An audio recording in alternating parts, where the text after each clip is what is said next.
What's going on, Uncommon Universe? Hey guys, this is Coach Clavon. What an honor and a distinction to be with you guys tonight. We are fired up and excited as always. Let me see something here. What episode is this? Well, of course I know. Hey guys, we're on episode 35, man. We are making history. And hey, it's always really an honor and a distinction to be on this platform, to be a part of this podcast. The Uncommon Movement, Uncommon Men. Guys, welcome to Uncommon Mondays. Again, episode 35. Listen, guys, do me a favor. If you're watching this on our YouTube channel, please like, share, subscribe, help the movement grow. If you're watching this on social media, Facebook, whatever the case may be, share the broadcast, like the broadcast tonight, leave comments. We will answer your questions. We will show your comments. And hey, listen, we're fired up and excited. And as always, we come to you with this uncommon vision to create a roadmap, if you will, for freedom and for success. And every week, man, we bring to you uncommon gentlemen, uncommon men that are making it happen on their own terms. And you get to hear information, nuggets, strategies, trials and tribulations on the different areas that we deem very important in this uncommon movement. So thank you guys for being with us and joining us, and the family is growing. And, what I want to really do right now is bring on my partner. They say partner in crime. No, my partner in freedom, my visionary partner. What an amazing leader. It's been a couple of weeks with all the storms here in the country, especially in the Texas region, and also traveling abroad and building our uncommon movement around the world. It's been maybe a week or two since we've been together, but this guy's traveling all over the world, making it happen, helping people, sharing a vision. He is a phenomenal global entrepreneur. Man, I have a tremendous amount of respect for. In this day and age, you find people with integrity that do what they say and keep their word. There's a premium on that. And individuals who have built independent wealth and helped thousands of families around the world get financial freedom, right? Guy with a true heart of gold, a business partner of mine. I'd like to also be able to call a friend, a top leader, man, in this industry. My guy. What's going on, Mr. Dan Putnam? Dan, what's up, partner? Oh, man, a lot of exciting things. Great meetings today, and just glad to be back on, man. It just crazy things happen. I mean, who would think in Houston, still many places don't have power. When did the power come back on in Kingwood? Do you know the exact day? Well, yeah, after like 9 or 10 days, it just started trickling on, let's say, whatever last Wednesday, Thursday. After like 9 or 10 days, yeah. So super crazy. I have a place in Playa del Carmen that got hit by the hurricane. And then we have the place there in Kingwood, Texas, just outside of Houston, that got hit by the hurricane. When one hurricane, two houses. So man, just kind of crazy timing in the world. But man, I couldn't imagine a better time to be alive. So much. I think it's just like anything, just like life. You got to take the good with the bad. So much opportunity right now in 2024. We talk about it all the time, but my real passion is partly because we live in 2024, and I can't imagine, being alive right now in this absolutely incredible time in the world and not being able to take advantage of it. Right. I've had a lot of thoughts lately, and I was talking to some gentlemen earlier this week, I think on Tuesday, and it really got me thinking about some things, Clavon, and it's just kind of weird. Maybe about a month or two ago, I was playing in a golf tournament. It happened to be a course here in Utah, and it's way up high on the side of the mountain, and it's just in North Salt Lake, so it's not too far out of the city, but it's high enough on the mountain that there's always deer out there and different types of wildlife, but you can also see over the entire Great Salt Lake. So you can see the entire Salt Lake, which is pretty unique area in and of itself. There's only two inland seas on the planet. There's the Great Salt Lake and there's the Dead Sea. but just the view of there, the view over the city, a lot of just absolutely beautiful homes, multi-million-dollar homes, probably some 10, $15 million homes. And the thought came to me, and it just was very clear, and I'm not sure why, but I was looking at the ground, and you have this beautiful golf course, but it's carved through all these trees, and then on the west side, it gets down into a little bit almost deserty, where you have like sagebrush and stuff like that. And the thought came to me, it's like, man, every single thing that I can see from the side of this mountain was made from what I'm standing on right now. And I couldn't believe it. If you go back even 250 years, obviously there's no roads, there's no houses up there. It's just trees. And now everything that we have on this planet is made from what's on this planet. I mean, do you ever think about that, Clavon? It's really interesting. No, it is. It's profound. It's like, how in the world do you go with these different rocks and different minerals and water and trees and grass and stuff like that, and come up with roads and cars and airplanes and cell phones and computers and AI and clothes and all of the things that we have? It really is mind-blowing when you really imagine. It's like there's nothing that exists that didn't come from that. Yeah. And it's like, how did this even happen?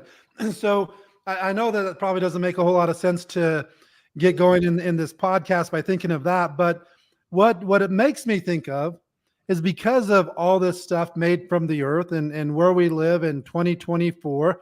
I know that we just had some meetings in Costa Rica. I mean, if it was 1824, the odds of us getting from Houston, Texas to Costa Rica would be almost not. I'm not saying it couldn't happen, but it probably wouldn't happen. Even getting from Texas to Utah probably isn't going to happen for the majority of people. And so a big part of this uncommon movement is allowing people to have the opportunity to truly live life. And again, I think as I get a little bit older, I think about it more and more and more. And I can't remember the guy's name, but Jesse Itzler, I think it is. His wife he's written some great books, highly recommend it. A little bit like Tim Ferriss. One of the things that's really cool that he does is he normally will go and live the experience and then write a book about it. Tim Ferriss does that a lot also, where he'll actually test things. He'll hear a bunch of theories. He'll go test them all himself, and then he'll write about his experience as well as other people's experience. So he's not only telling other people's experience, he's also saying, hey, I saw these testimonials. I saw this stuff. These people are saying they can do this, and I'm going to test it. And so not only does he test it and give his own, yes, it worked great, or it didn't work that good for me, but you still might want to try it because it's worked for all these other people. So Jesse Itzler does kind of the same things. And one of the things that he's known for right now is he creates a yearly calendar. Okay. And what he basically does, I don't know exactly what it's called, and I haven't seen this stuff for months and months. So this is you probably just want to Google him and watch. You'll kind of see where he's talking about this stuff. I don't remember exactly what it's called, but there's a tradition in Japan that one time per year they pick something, like one goal that's really going to push them, like something that you're really going to have to try in order to accomplish. And they try and do that one big event every year. And then they break it down to like one that's not as big, but still kind of your bucket list stuff once a quarter. And then he breaks it down even more to, you do this once a month. And then you break it down to just learn something new once a week. Even if you go to like Lowe's or Home Depot and they're just, on Saturdays and stuff like that, they'll do little classes to workshops, just workshops to teach you to do something. Or you hey, I'm going to take a dance class, or I'm going to do this, or I'm going to do that, just to have these different experiences that you normally wouldn't have. And so he used an example. He's I think he's just a little bit older than we are, but even if you go at our age, 50 and right around that age, 50 to less than 55. And if you go the average life expectancy, then let's just say it's like 75 to 77. So let's say it's 75. That means that we have between like 20 and 25 summers left. He talks about like if you're seeing your parents, and if you see your parents like once or twice a year, if they happen to still be alive, and let's say that they're 70, and so you might have 5 more years, so you might have like 5 or 10 more visits with your parents, and so he goes through all these things, and he's like, obviously we don't know if we have 1 day, 1,000 days, or how many days, or anything that we know. We do know for sure we don't have infinity. Exactly. But basically what he does, where he works out this yearly calendar, is just making sure for all these years that you have left, make as many experiences as you possibly can. And if you really break it down and you think, what is life all about? What is this life about? And if you just get down to just like as far down as you can go, life is about experiences. Yeah. And what more is it about? It truly is pretty much about experiences, good, bad, indifferent. And who would, again, we've discussed this a little bit. I personally I have some beliefs, but I don't know if they're 100% true. And I don't want to get into, religious beliefs and stuff like that. But I believe something happens after we die, but I don't know exactly what it is. And so I don't know if we get more lives, if we get this, if we get, you know what I mean? So it's kind of like, what if this is our one shot to experience all of these with the exact flesh and blood and everything that we have right now? And what if we don't have unlimited experiences? Right. Wouldn't it be kind of a shame that you really didn't experience much? And I know people that I've met that are our age that really haven't even gone more than, they've never even left their state. Some people have barely left their city. And so everything that we're focused on is about providing opportunity, allowing people to realize who they are, what they're capable of. And think about it. As human beings, I don't know the exact, it's literally like 99.9% or 99% identical as far as our DNAs and stuff like that. But we all have that 1% that makes us unique, or that 0.1%, whatever it is, that makes us unique and makes us different. But at the end of the day, there is so much truth, not in every aspect. So not in all sports and stuff like that. There's some genetics, there's some other things that take place in being able to be one of the best athletes in the world, to be able to do that like professionally or something like that. But most things, if somebody can do it, we could also do it. And especially when you're looking at success. And the reason we do this podcast, and the reason that we focus on these 5 key points of uncommon, which we'll get into here a little bit later. But the big reason is to just show people that, first off, success is a choice. And then second, it's a process. So if somebody wants to become successful, they have to make that decision. Nobody can decide for you. And then you have to follow the process in order to make it happen. And that's what we do here on these Uncommon Mondays. As we bring guests on, we interview them a little bit, and we just kind of show you sometime in their life they made a decision that they was going to, do something different. And then went through that process, the trial and error, the mindset, the personal development, everything that they had to do in order to make it. And you can take people of all walks of life, that have come out of nowhere and become a success. Yeah. And so that's really the reason that we do this week after week after week, is just so that you can get it in your own mind that your success is your responsibility. It's your choice. And you have to make that decision, and then realize that it's a process, and then follow the process. And we believe that 100% of the people can do that if they make the decision, follow the process, and go through the right mindset, the right mentors, all of those different things that we discussed. But Yeah. anyways, those are just some thoughts that I've had. I'm Yeah. glad to be back. It was kind of crazy trying to figure out how we were going to do it without power and different things like that. And now we have good grief. I had like 3 meetings this week that didn't happen because people were flying in and there's no flights.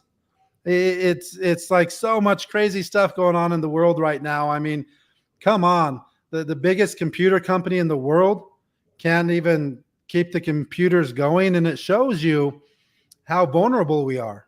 How vulnerable. It's one computer glitch and there's no more airplanes. Banking. Yeah. Everything, grocery, the entire supply chain. Think of everything that depends on these computer systems and stuff like that. And so, man, Yeah. interesting time. Interesting To be alive. It sure is. That. I'll tell you something, man. You're opening. Growing up in New York, in New Jersey, I used to move around New York at a certain age, and I would sit there, and I'm like, is anyone else mesmerized by the subway system? Oh, man, really everything underground, all these trains that go to every borough, 2-3 stops each, and then I would look at, and I would realize one day, like, wait, the Holland Tunnel, we're underwater right now. Yeah. And looking at the George Washington Bridge, those instruments there would leave me thinking how you were thinking on that golf course, like the potential of human beings. We built this, and wow, and I love what you said, Dan, about experiences and how tomorrow really, hey man, tomorrow's not promised. And I mean, to be uncommon is to fight for freedom and live your life, man. Yeah. So, man, that was beautiful. That was very inspiring. And we got a gentleman with us tonight who, I want to bring Jose on, man. He's a great guy because I want to share something. I remember watching this documentary, Dan, on the Discovery Channel. It was about Walt Disney. Walt Disney had got to a point where he had handed the reins over to his son-in-law, his daughter's husband. And I guess the guy was a great businessman, checked off all the boxes. And they were interviewing Walt Disney's son-in-law, who had a 2-decade run running Walt Disney, all the Disney institutions. And the one thing I think we all can relate to is how kind Walt Disney employees are. Like, you go to Disneyland, you go to this, it's always just so kind. And he said one thing that I'll never forget. He said, here our motto is we don't hire people and train them, to be nice. We only hire nice people. Wow. And man, that was just so powerful. I will never forget that. And I say that story, Dan. I know you kind of can relate to that, how powerful that is. But it was like when we were in San Jose, we were in Costa Rica doing business. I met, meeting this gentleman, Jose. He reminded me of that. Like uncommon sometimes is like, man, are you just born with that therapeutic energy where you are just kind and caring and got a big heart, and you walk into a room and you just naturally compliment people and you have that right etiquette. You just kind of make environments better. That's the type of instant success I saw that this guy was carrying. I want to bring him to the forefront, Mr. Jose Perez, a gentleman who is one of the leading managers with Wyndham International Resort out there in Costa Rica. Got a chance to meet Jose. He's one of our international business partners in this direct sales game that we're playing here at Be Epic. Loves what we're doing, but a great leader. I know his parents and ministry, and Jose. There's a lot of different types of success that we like to highlight here in the Uncommon platform. Yours is just as much as in your desire and the commitments and sacrifices you're making now in real time and your pursuits for success as what you've as in tune with what you can accomplish. I think someone who's young and going for it deserves the same platform because so many people can learn from you and be inspired by you. But we want to welcome you to the platform from Costa Rica. Welcome to Uncommon Mondays. How you feeling?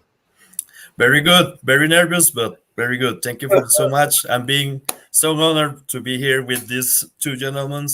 Really, so happy. It's my first time, so thank you very much for inviting me to these oncoming Mondays. So, Yeah. We're just gonna drill you with some real hard questions, bro. Try to, no. We're gonna keep it cool, bro. First thing is this. Just man, if you feel comfortable, a little insight on your background, man. You're native of Costa Rica. How was it growing up in that beautiful country, that beautiful region? And you told me a little bit about your parents, your mom being in ministry. Can we get some insight on your background? What led you to, the Wyndham and entrepreneurship? Just go ahead, whatever you'd like to share. Just some insight on who Jose Perez is. Well, like you said, I coming from great family. Actually, my mom, like I told you in those days, she's a pastor, so she gives me a lot of great values and principles in my life. So the first in my life is God, and then my family. That's the whole thing in my life. So that's why I'm right now right here with you sharing. Thanks to God and thanks for the opportunity that He gives me and you give me, guys. And so grateful with that, and so grateful with that too. So thank you very much, really. Yeah, well, what can I say? I'm just a guy that tries to improve in his life as a person, as a professional, and wants this opportunity to grow as a businessman and as a man in the way of God too. So I'm very excited to start and being here. Yeah. Awesome.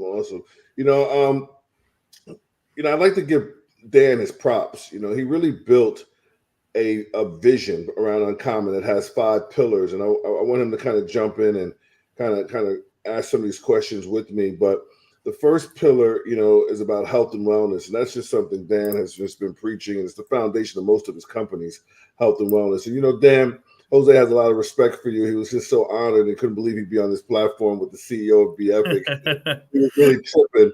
But then could you just take him down like the road of that first pillar? Why health and wellness is so important to you, bro? And then we'll get some feedback on like what that means from Jose as well. Yeah, for sure. And really, when we're talking about health, we're talking about physical and mental, both. And really, the reason it's so important is like we said. I mean, we have no idea how long we're going to be experiencing this life. We don't know how many days, how many years, how many months we have left. But here's what we know: we have this body to take us through this world, and there's things that can happen that are not possible to correct. And so the whole concept is we want to stay in as good a physical shape as we possibly can, so that we can move, so that we can run, jump, and do the things that we are capable of doing. But we also at the same time want to focus on our mindset. There's so many things in this world that we have no control over. And I think in most cases, what causes anxiety and depression and so many of these other things is people just worrying nonstop about things that are out of their control. And also, good things happen to us, bad things happen to us. Most things we have some responsibility for. And even if we have no responsibility, somebody does something to us, we still have to accept it and move on. I listened to something just today, and he was basically talking about the ability that we have to focus on, that we can live in the present. What happened yesterday is already over. Until they invent time travel, there's nothing we can do about it. Mm-hmm. And what's going to happen tomorrow, we don't even know if there is a tomorrow.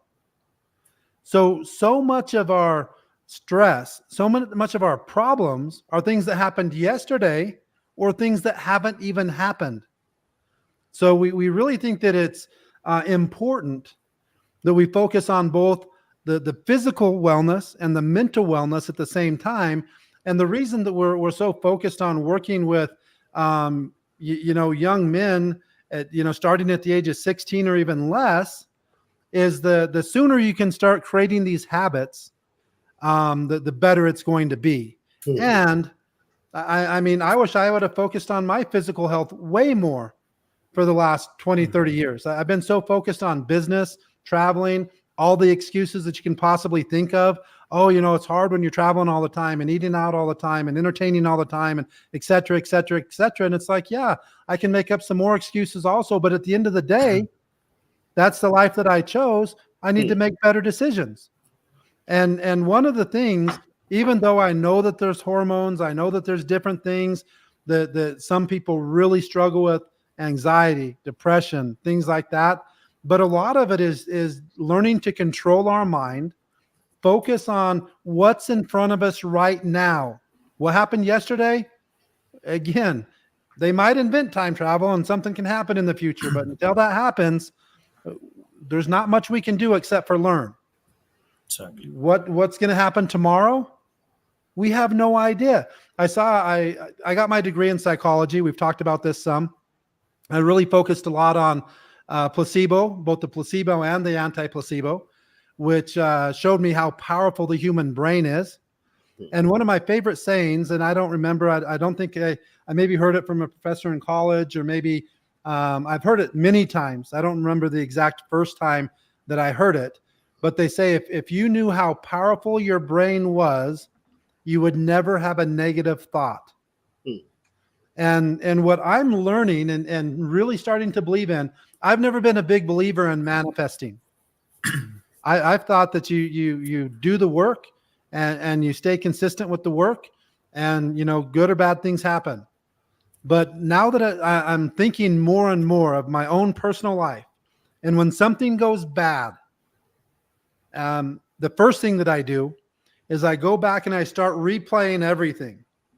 What was I thinking? What was I afraid of? What was I concerned about? Almost every time that the thing that I was afraid that happened, that ends up happening, that was bad, I was constantly worried about it.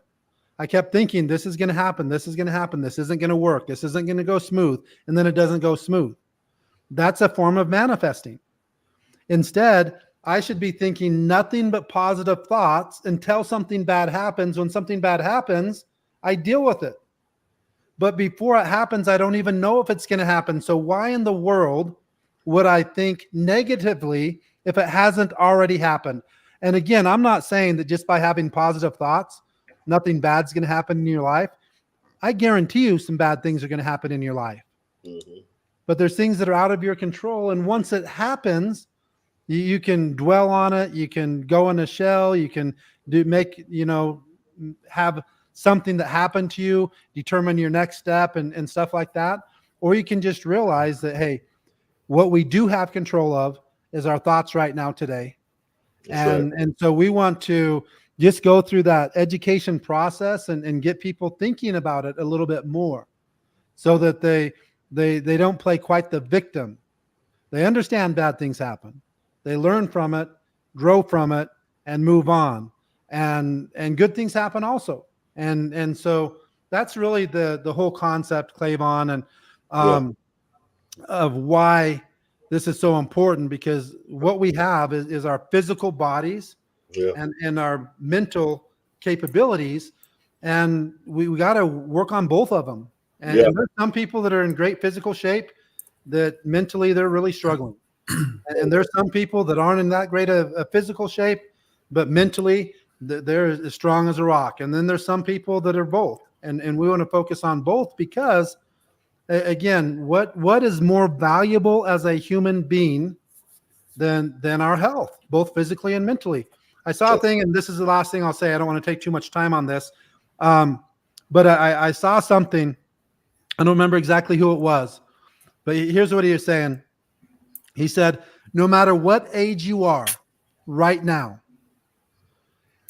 I bet you that you would give up every single thing that you have, everything that you have, if you fast forward to 30 years from now, that you'd give up everything that you have just to go back where you are right now today in the exact health that you are today, even if it's poor.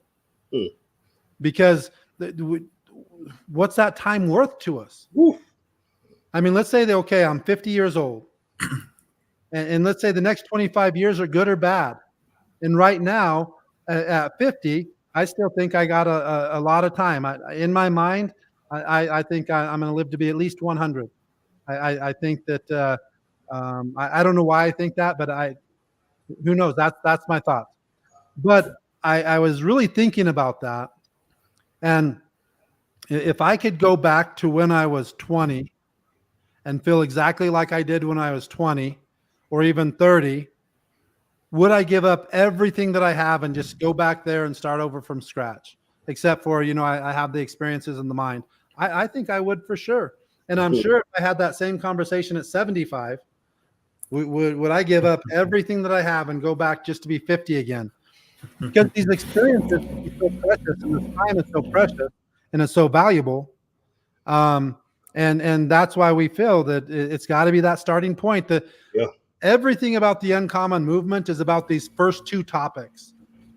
The next two are what we do to achieve the first two, and the last one is really just what we believe in to stay grounded and what humans should do. So, but anyways, that's really my thoughts on the mental health, physical health, fitness. So Jose, I want to kind of just, based on what you just heard, how do you feel? Like, I know in your career, you got to use a lot of emotional intelligence, and being, working with the people like you do. But what's your thoughts on health? Physical health, mental health, and what do you do anything, any certain exercises, or you read any certain things to keep you sharp in those areas? Okay. Well, what I think of health and wellness is that maintaining a good health and wellness is crucial for a balanced, fulfilling life. It's not just about physical fitness, but also mental, emotional. Well-being, taking care of oneself allows you to perform better and in all areas of life. As a guy as me that has to be 12 or 8 hours just in his fees, is a little difficult to stay healthy. I just interact with people, checking it.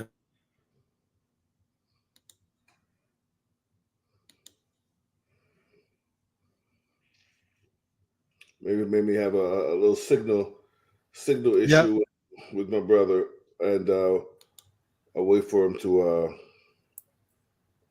chime back. Yeah, okay. We can hear you. Are you there? Okay, yeah. I'm still here. Yeah, I can't see you, but we hear you clearly. Okay, let me see. Now? Well, no, I saw your camera come on, but not your face. Okay. Try one more time. Well, we can say with the audio. I will try to turn off the camera, but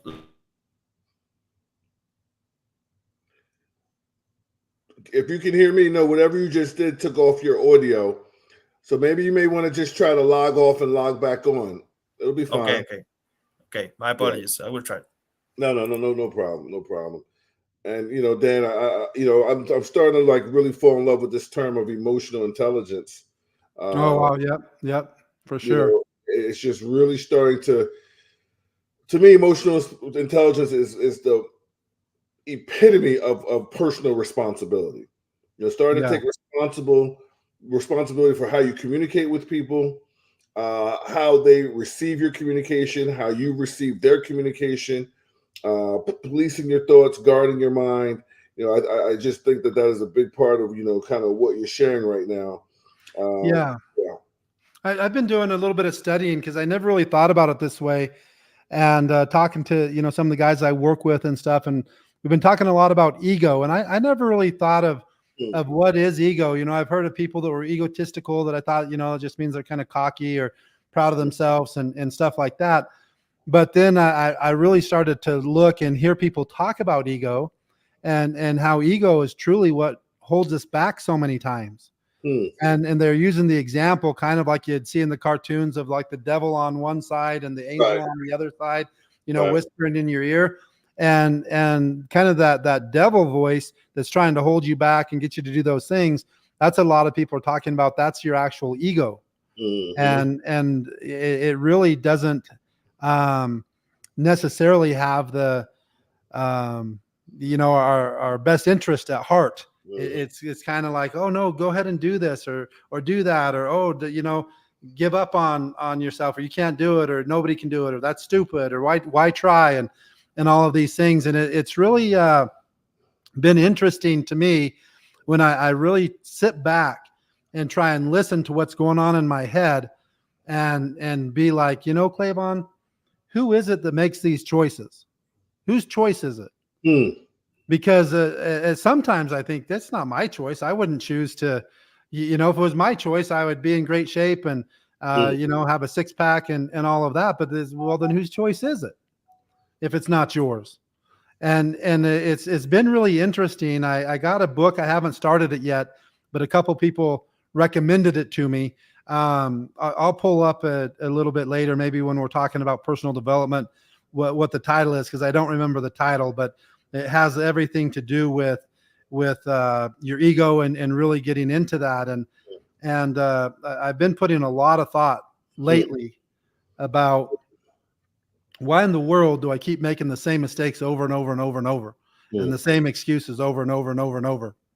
The more you think about it, it starts to get kind of frustrating. That it's like, man, I know that I'm better than that. And here's a couple crazy stories. 1 year, Clavon, and I don't even know why I did it, because I'm not a runner and I didn't really even train for them. But a few years ago, I did 5 half marathons in 1 year. Wow. And in all honesty, didn't really train for any of them. It'd be like I'd go out and do a half. If you invited me tomorrow to go do a half marathon, I'd go do it. I know I can do one. I'm not going to break any records. I'm not going to jog the whole time. I'm going to run and jog. You know what I mean?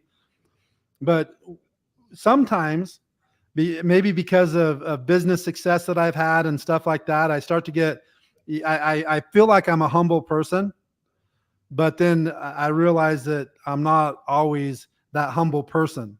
Right. And so like an example, I'd get passed by, let's say, like no offense meant to anybody, but like a little older lady passing me in this half marathon. And I look at her and almost in my mind, almost laugh at like how slow she looks like she's running. It's almost like, it's like, I don't know if it's like a fast walk, a slow jog or anything. And then the thought comes to me, I would be faster if I could just move like that. And again, I'm not taking offense to anybody. I mean, these women like beat me by 10, 20, 30 minutes in a half marathon.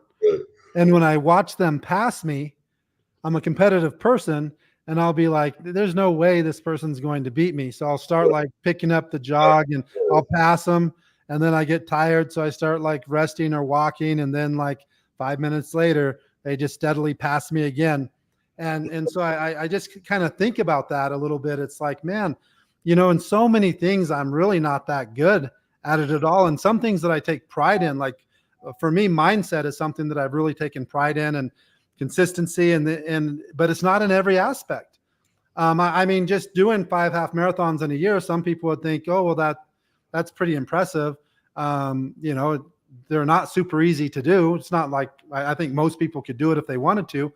Another thing, I'll see these amazing weight loss stories and on TikTok and on Instagram and stuff like that. People lose like 140 pounds in 6 months and 100 pounds and go from being, very overweight to being in great shape. And I'll sit there and I'll think, it's like, man, how in the world are those people? Are they that much better than me? Is their mindset that much stronger than mine? What is it that's holding me back? Why can't I just go all in so many areas of life? But those are just some things that I've really been thinking about constantly. Is kind of like that man, for decades, if you're talking about physical fitness, I've known exactly what to do. And I've worked very closely with some of the fittest people on the planet. But I don't know what is it that would make me make decisions that keep me from being in the best shape. You know, it's one of those things that I like it and I dislike it at the same time. I like it because it just shows that those are things that you have to earn. Those aren't things that are just going to happen. You truly have to make decisions. The decisions aren't that crazily hard. I've done it a lot of time, just not for consistent enough, long enough periods of time. But maybe what we should do, because obviously there's crazy weather all over the world. Jose's calling in from Costa Rica. You know, there could be something happening somewhere. So I don't want to just stay stuck on the health and wellness. Why don't we go ahead and move on? We'll just have the discussions amongst ourselves, give him the time to come back on. But the second one, Clayvon, and you know, you've heard, we've discussed this together. I wouldn't say like one's way more important than the other. I think they kind of go hand in hand. If I was just going to choose one, it would for sure be the physical health and mental health over the financial literacy. But if you're going to take care of yourself physically and mentally, it's going to be way better to do that and at the same time have control of your finances. But what we talk about specifically in financial literacy is we want to set people up so they control their time. There's two main types of income. Yeah. You have linear income, which is just trading your time for money. And regardless of how much money you're trading that time for, you're never going to get that time back. And I have yet to see any jobs that don't have massive leverage so that you control your time, that pay a lot of money, that don't have a lot of stress along with them. Yeah. And so what our focus in is the second type of income, which is residual income. And that's something that gives you the ability to get paid over and over and over on the work that you had done previously. So that could be example like real estate, you know, buying a house, renting it out, and then they're going to pay that rent month after month after month. And you can do that unlimited times. I've been following a guy on Instagram, and he makes about $150,000 a month, Clayvon. And what he does is high-end rentals. On like, he used to use like Turo, but now he just created his own website and a social media following. But he uses the example, like he was just showing some of the cars that he buys. But one of them was like a Bentley Bottega, the SUV Bentley. And a 2018 he was showing is in the 80,000, 80 to 90,000, and new that car is about 220. So you go like 6 years old, still a nice vehicle, pay about 90 grand, put 20% down, your payment on that's around 2,000 a month. And he rents, most of his cars rent out on average 15 to 20 times per day, not per day, excuse me, per month. Yeah. And he rents those out for about $400 a day. So that car brings in somewhere between like 4,500 on a low end up to 8,000 on a high end per month. And then he just does that over and over and over. Like some of the Lamborghinis, he's renting out $1,000 a day. So he has some of these cars that he's making 15, 20,000 a month on that are costing him maybe 5 or 6 or 7,000 a month. And so that's an example of the residual income. Yeah. These cars, they're working for him, or Airbnbs, or selling a product or a service that people buy every month. Even things like the influencers on TikTok and Instagram and YouTube, just that consistency of doing your videos and getting views. And you know, you do one video, and maybe for the next 3, 4, 5 years, it's getting, you know, hundreds of thousands or millions of views per month. You get paid on that way after you did it. And so that's the type of income that we focus on, because right up there with your health, physical and mental, is your time. And so the whole goal with this uncommon movement is getting people to focus on their health, physical and mental, and also focus on controlling your time. Just imagine how much more you can experience throughout life if you're in good physical and mental shape and you have control of your time. So you have money coming in every single day, every single week, every single month that doesn't necessarily depend on your time. Meaning if we go on vacation, that money's still coming in, even if we don't work, Right. or have the type of work that you can do most of it right here with your cell phone.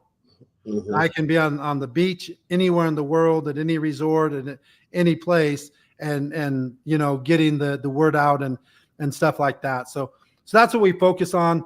Clayvon, what are your thoughts, or do you have any that you want to discuss on the you know, just your Yeah. time, financial literacy, and things like that? I'll tell you one thing.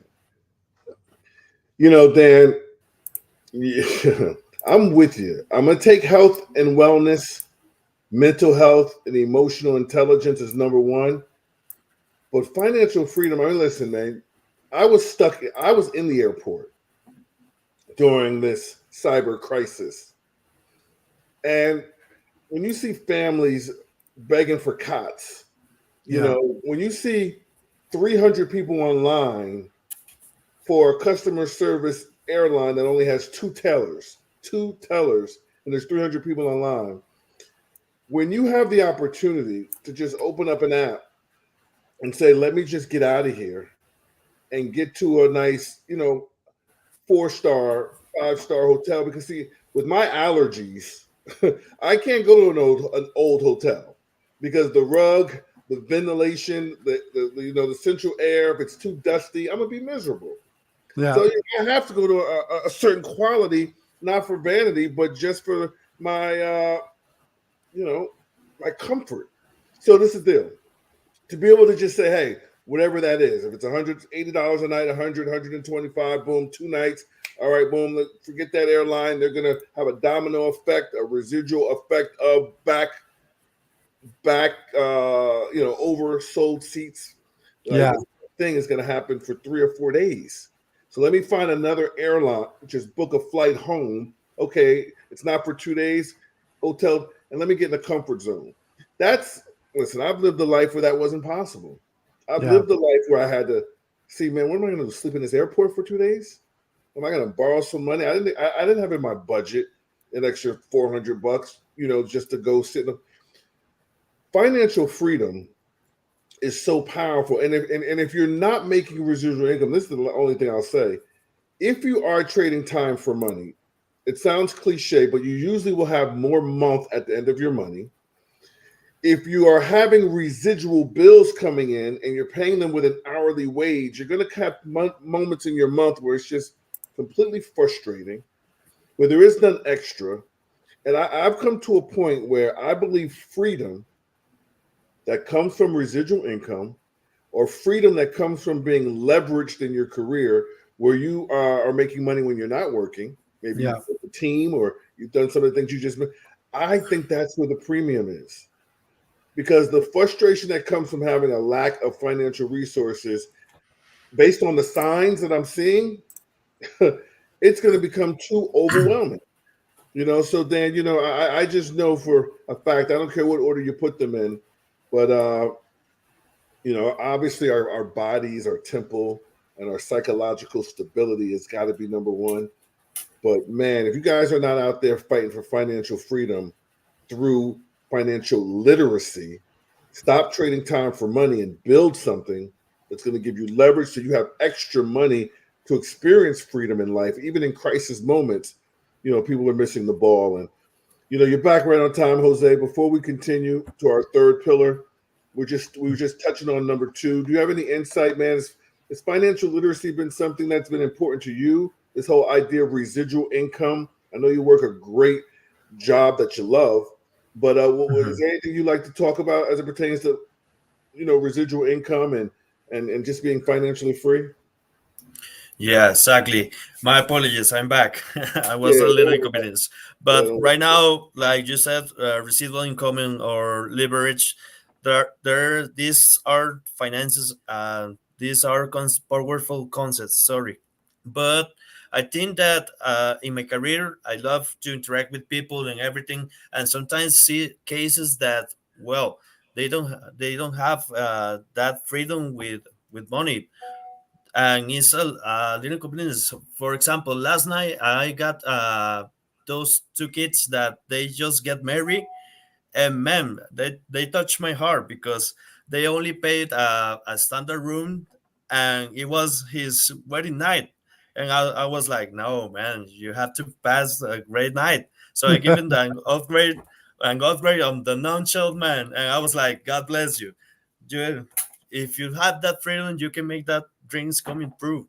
And that's the thing that we want to learn about this, giving people some opportunities to grow, to make his dream come true. I was like, thank God for giving me this job, but I want to make some more important things than just giving an upgrade to some people, like help people in healthness and in the spiritual way to get to his dreams, everything. I'm so excited to start with you guys, and like I said in the start, I'm so honored to be here. Thank you, Dan, and thank you, Clayton, really.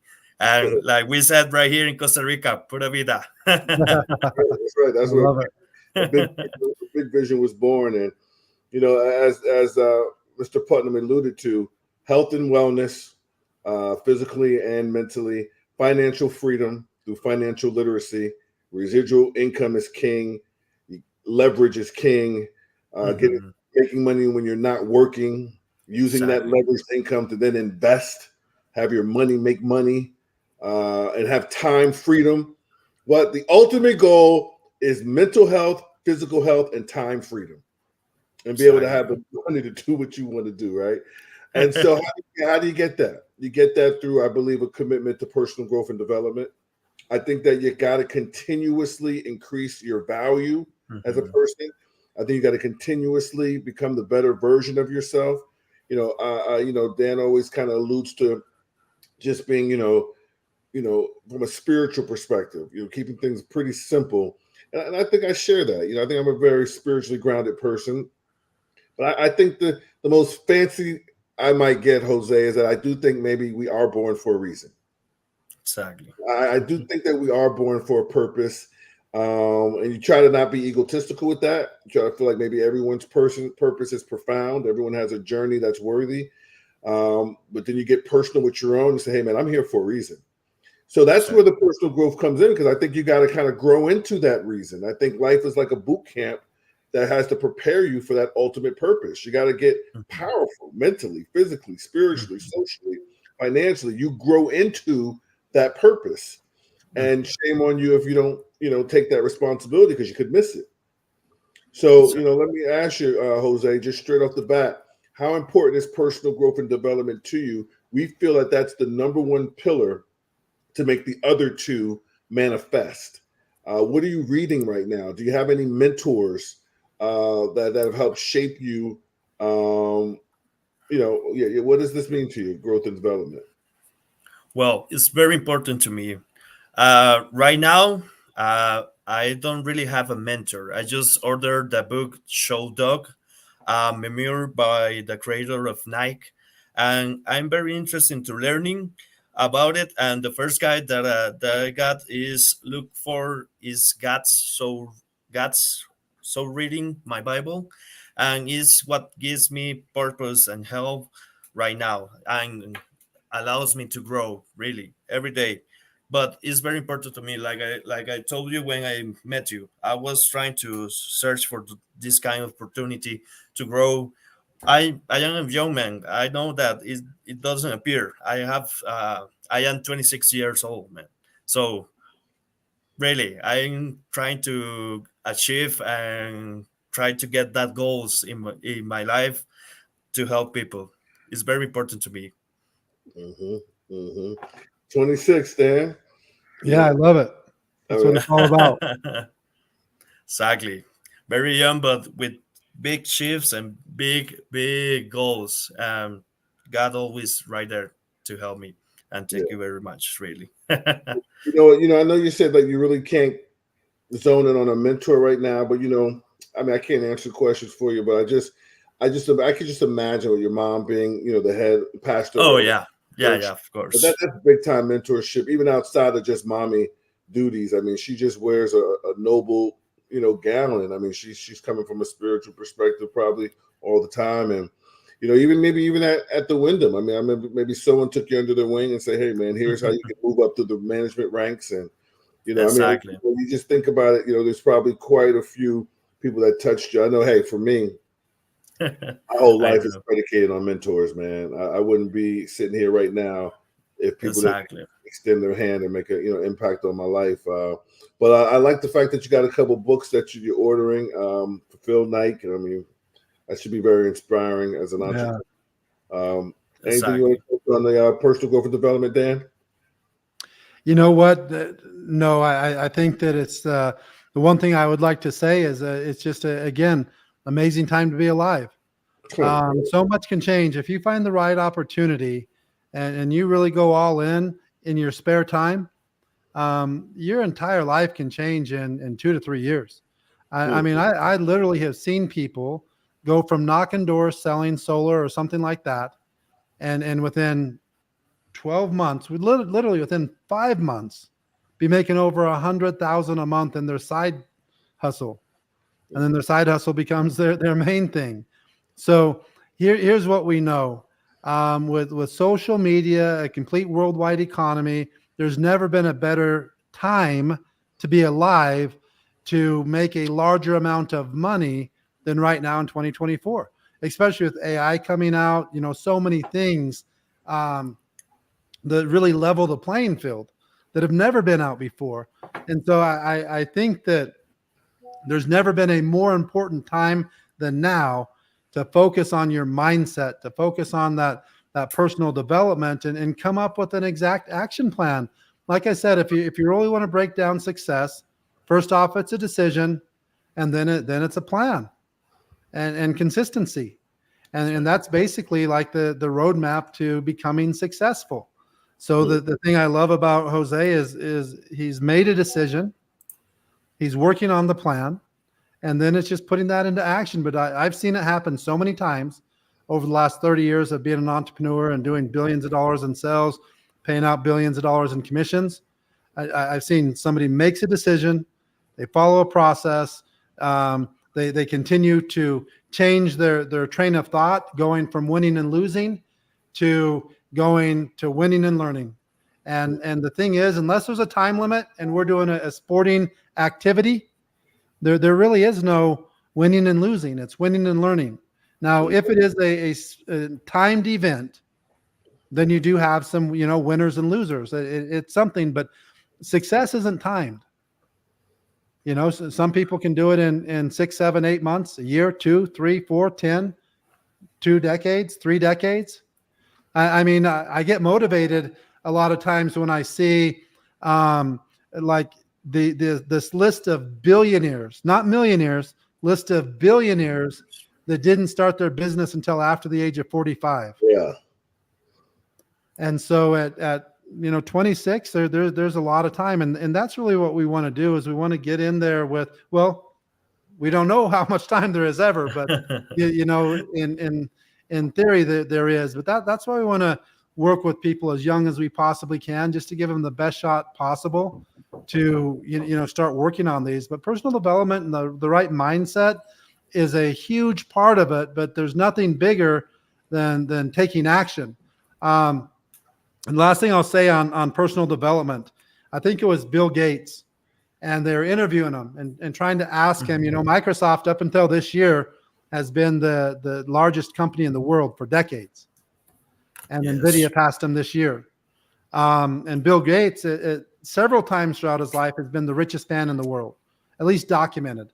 The word is some of the, kings and stuff in Saudi Arabia and Dubai and Abu Dhabi and the royal family have much more money than Jeff Bezos or Elon Musk or any of that. But talking about the businessmen, many times Bill Gates has been documented as the richest man in the world. So they were interviewing him, and they said, what was the true secret to wealth? And he says, you know what? I was in the right place at the right time. with technology just coming out, computers just coming out, and stuff like that.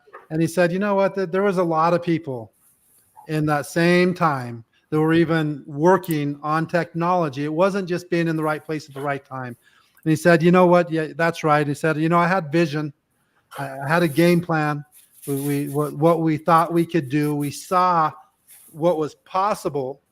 And he said, I'm sure pretty much everybody who was trying to roll something out at that time had some vision and had some goals, or they wouldn't have been working in that space. And he agreed with them again. He said, maybe that's true. And he said, you know what? If you really think about it, we was in the right place at the right time. We had some vision. We had some goals. We saw something that we thought that we could do that would be very big. And then we took action. In fact, we took massive action. And every time, from the first time I heard that story, I never even saw it, so it could even be made up. It's one of those stories that are kind of told at meetings and seminars and things like that. So I haven't seen like the actual interview. But when I do think about it, get in the right place at the right time where there is some opportunity, have a game plan and vision to take advantage of it, and then take action. Yeah. And so the only thing that I focus on when we're talking about personal development is that this is an action plan. I see so many people that get caught up in personal development and read a book and another book and another book and go to a seminar and another seminar and another seminar. And then they just start learning all this stuff, and that they have the knowledge, but they don't apply it.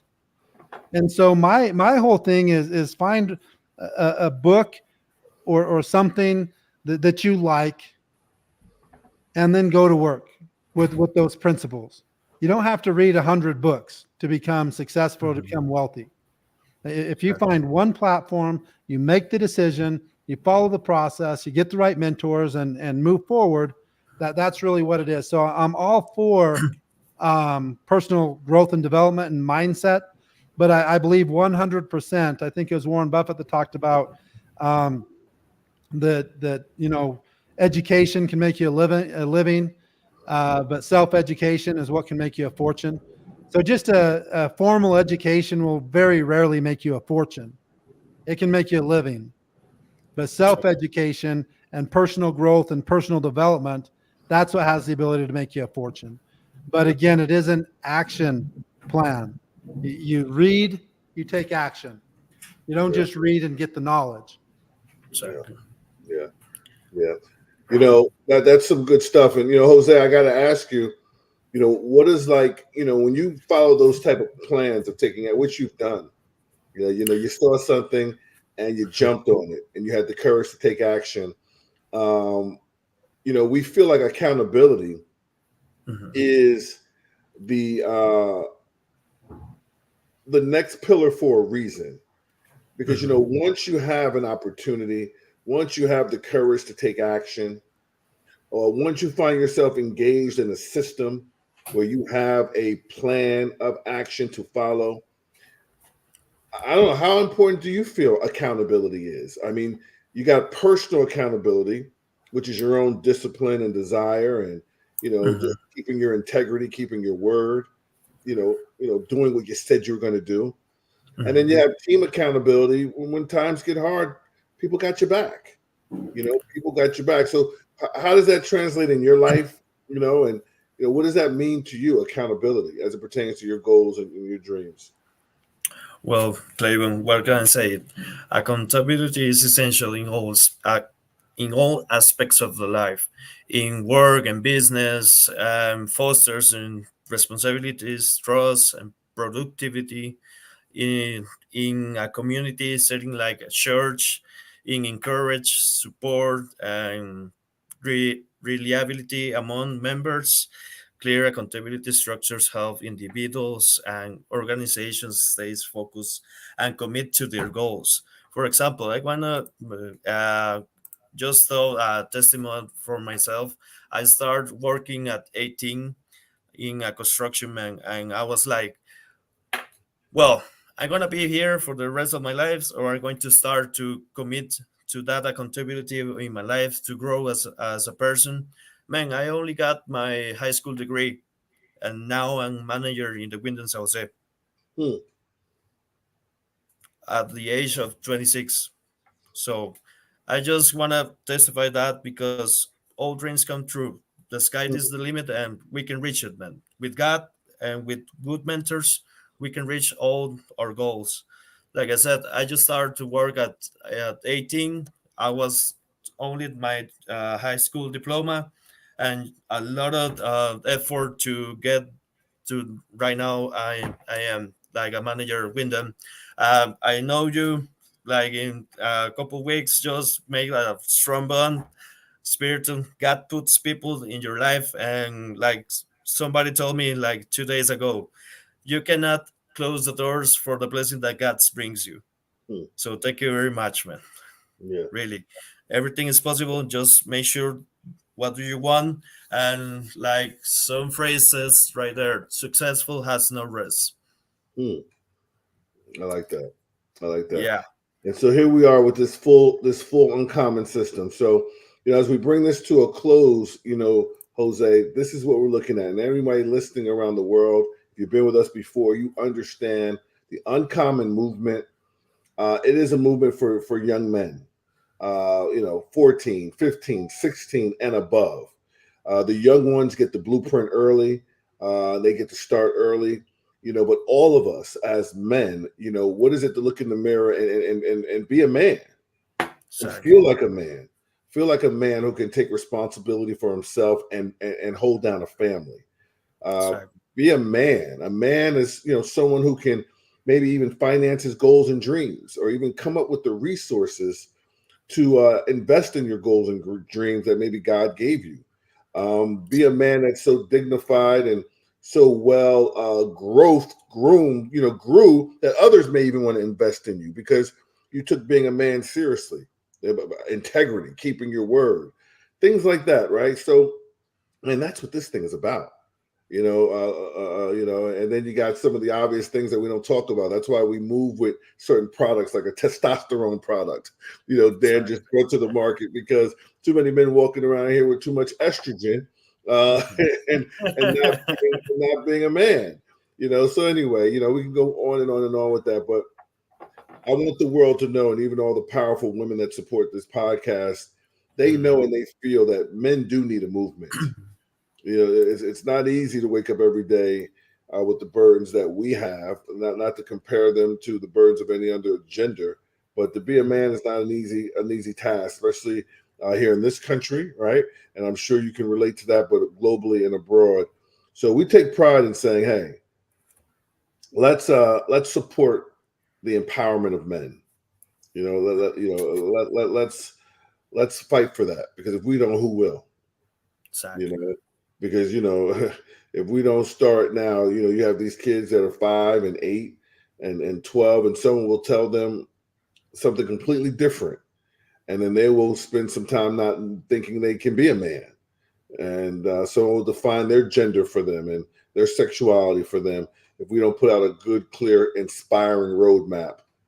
And so it kind of runs deep what this is about, and it's health, it's financial literacy, it's personal growth and development. It's a system of accountability to hold this thing all together. And then we close out, Jose, with this idea of, getting rich in mindset, getting rich in health, getting rich in resources, and then giving back to the community.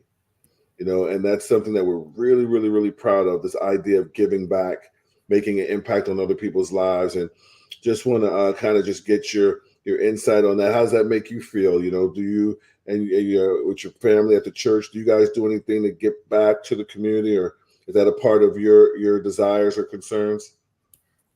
Oh Giving. yes, of course, of course. Giving back is incredible important, really. Whatever the voluntary time, donations, research, or sharing knowledge, it strengthens communities and reach the lives. It fosters a sense of connection and purpose. Uh, contributing to a more compassionate and supportive society, man. Like I said, my mom is a pastor, so every time we're trying to help people, every time we try to get people close to God, trying to get people close to their dreams. Everything starts with a little sand. How do you say it? Like a little drop of sand. Steve, yeah. Exactly, and we can build a beach, man. Literally. Yeah. Exactly. So that's like I said, is very important to me.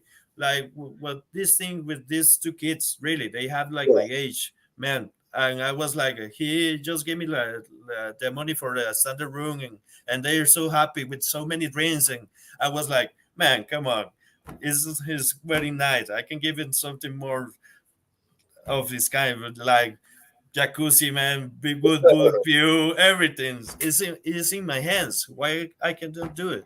Nice. So it starts from us and then to them, man. Really, Yeah. it's very important to give it back. Yeah. And we focus on that really seriously in our overall corporate vision with Be Epic and our movement, our uniform movement, the uncommon movement. Giving back is so important. And I love when Dan shares, this whole concept of everyone you could touch. I don't know, Dan. For some reason, every week I forget how it's said. How you say make them better and make you get better. Go ahead and hit them with it, Dan. I love that. Yeah, basically we have something that a business partner of mine came up with, and we had thought about it for a while. Some friends of mine had made a coin before that you carry around, and it on around the outside it said, "Never do anything that would make anybody feel small, starting with yourself."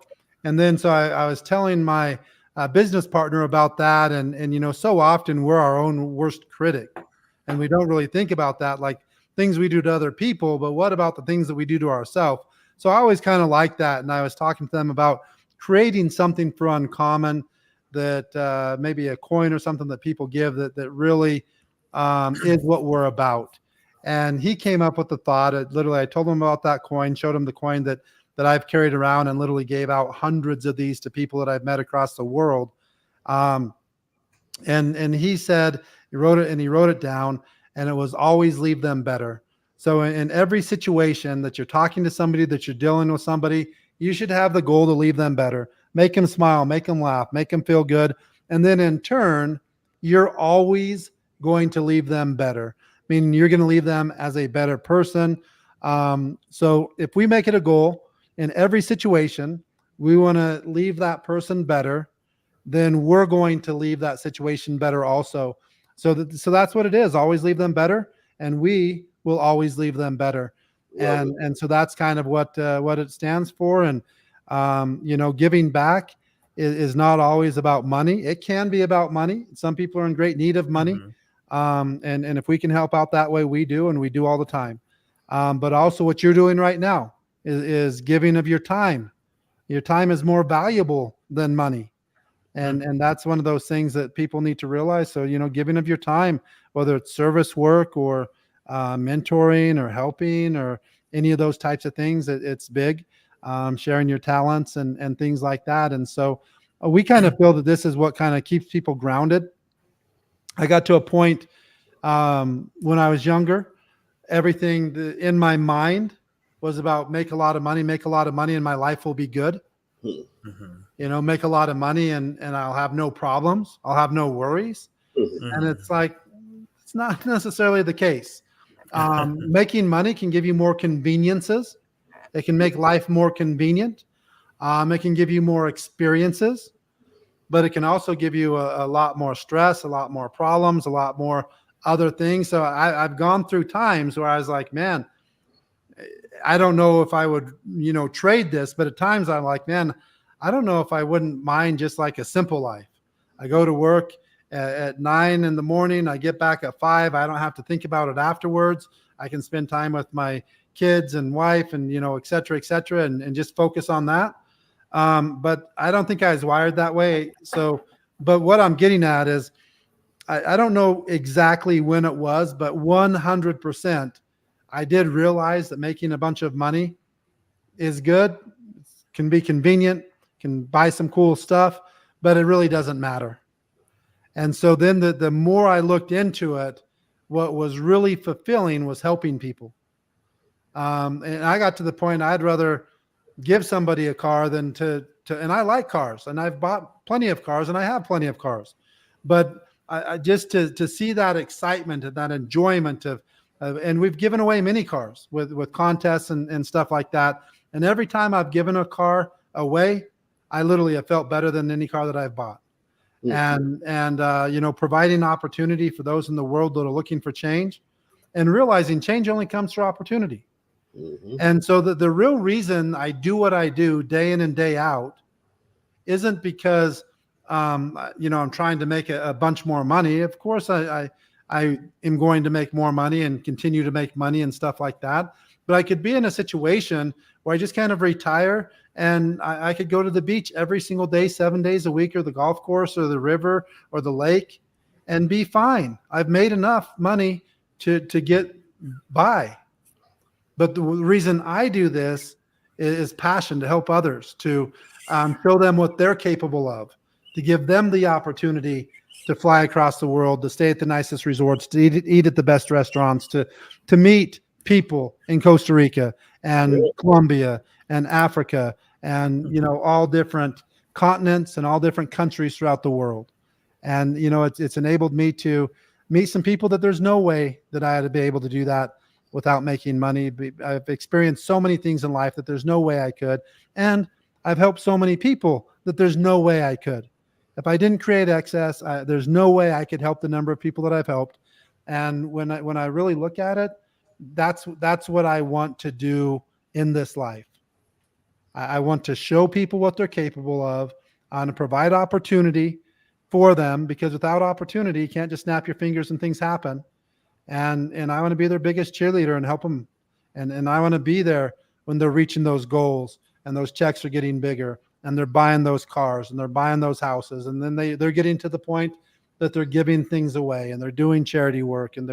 And I remember a movie I think it's called Pay It Forward, where a little kid in class, they're telling him, some class project, and he comes up with, what I'm going to do is I'm going to help 3 people, and I'm going to show them how to help 3 people and them how to help 3 people. And as that continues, if I was helping 3 people and they were helping 3 and they were helping 3, and let's say I did that on a day, just in one day, you realize the entire world would be helped in less than a year.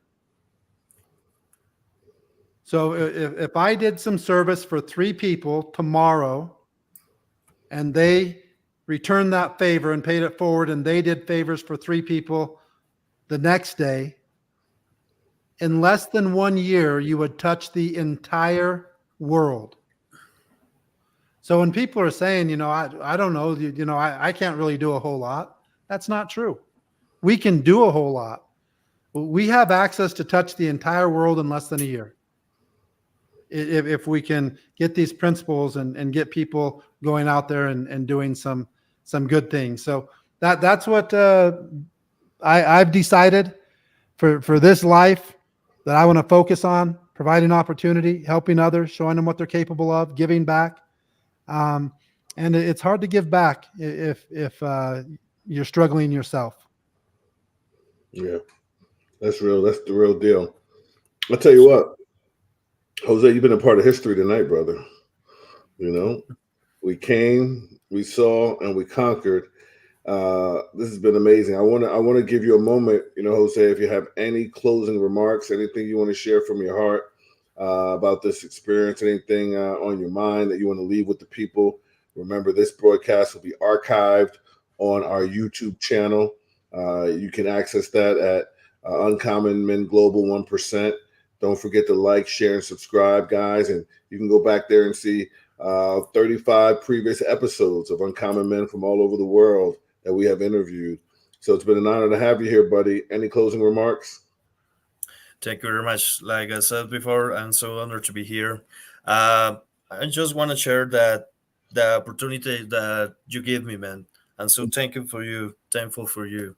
Like we said, I just met Claiborne in the hotel. I just being myself with him, and he was like, man, you have to know the product, you have to know the people, you have to know Dan, you're gonna love it, you will see. And I was like, but it catch my mind really, because I was searching for opportunity like this, and I was trying to be more uncommon man, like we said right here. Mm, mm. Exactly. So he just presented me with Dan, and we just get in a meeting in Costa Rica, right there in Cariari Country Club, nearby by the hotel that I work, and they explaining everything. They so kind and they so gentleman with me, and I was like so touched that I just want to enjoy it. And Clayton was the first person that brings me right here. So thank you very much. And I'm just so excited to learn about more of you and be epic. Thank you so much. And thanks to God, first of all. Oh, So I hope that we can share so many emotions with these uncommon men that are getting to be epic, and try to teach them how everything is possible and how everything is possible with God too. Thank you very much. I'm so honored to be here. And just to finish, each of these aspects that we played right here are so significant for the role in personal development, professional success, and community engagement. So try it. I am just a testimony. I'm so happy to be here. Thank you very much. it's been awesome, brother, and you were awesome. And I want you to, you had an experience. We had an experience in Costa Rica, but now that we're business partners and partners in changing the world and changing people's lives, Mhm. I want you to know in our world what that experience really was. And what was it was the ability to promote events. You know, Exactly. it was very strategic. Promoting events will get you rich in our business because sometimes you got to Mhm. get yourself out the way and put people in front of the information.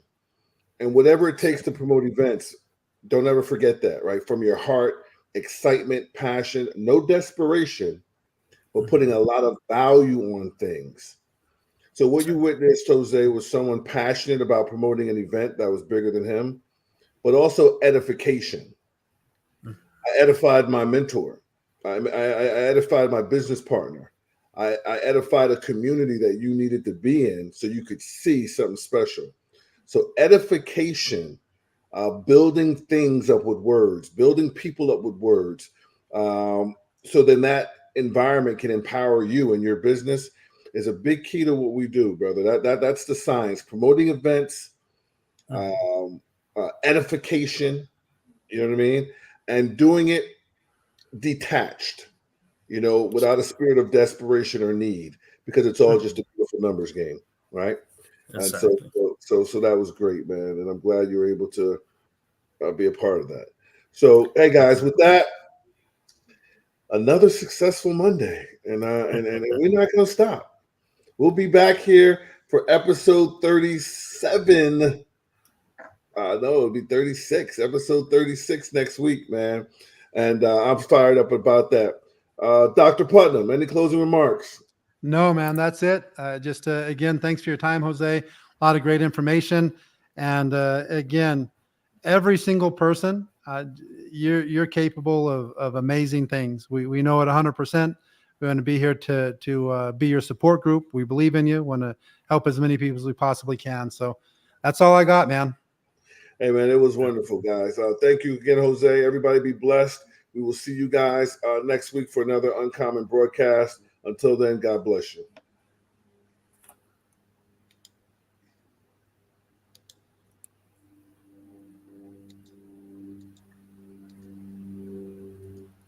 All right, guys, that was awesome. Ending stream.